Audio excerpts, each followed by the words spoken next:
নমস্কার। আর এই শীত যাচ্ছে, শীতের যখন চলে যায় তখন কি হয়, আমাদের স্কিনে খুব টান পড়ে। আর তখন মানে আরও বেশি স্কিনটা ডিহাইড্রেশন হয়ে যায়।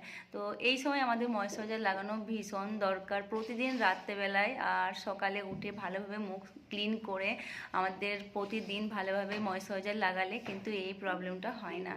আর যেটা করতে হবে, দুধের মাঠা, আমি আগেই বলেছি দুধের মাঠা কিন্তু খুব কাজে লাগে। তোমরা ঘি ইউজ করতে পারো। এইগুলো না খুব ভালো কাজ করে। দুধের মাঠা, ঘি, মানে দুধ জাতীয় যে কোনো জিনিস আমি ভীষণ রকমের পছন্দ করি, আর সবাইকে এটাই বলি যে দুধ জাতীয় যে কোনো জিনিস লাগানোর জন্য। আর চাল ধোয়া জল, এইগুলো কিন্তু খুব টোনারের কাজে লাগে, তোমরা এইগুলো ইউজ করতে পারো। আর তাছাড়া যেটা করবে, দুধ দিয়ে বেসন মিক্স করে ওটা তোমরা প্যাক হিসাবে লাগাবে, স্কিন ক্লিন করবে।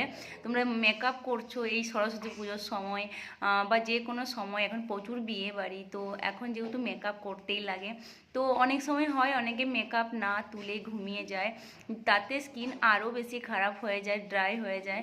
তো প্রত্যেককেই বলবো যে ভালোভাবে দুধের মাঠা কিংবা নারকেল তেল দিয়ে আগে মেকআপটাকে ভালোভাবে তুলে নিতে হবে, আর তারপরে আমাদের ভালোভাবে ময়েশ্চারাইজার ইউজ করতে হবে। আর অ্যালোভেরা জেল বা যে কোনো একটু ভারী ময়েশ্চারাইজার লাগিয়ে রাতে ঘুমানোটা খুব দরকার এই টাইমটার জন্য, কারণ এই সময় শীত চলে যায়, সেই টাইমটা বেশি ডিহাইড্রেশন হয়ে যায়। তো সবাই খুব ভালো থেকো, সুস্থ থেকো, স্কিনের যত্ন নাও। আমি আবার আসবো নতুন একটা ভিডিও নিয়ে। নমস্কার।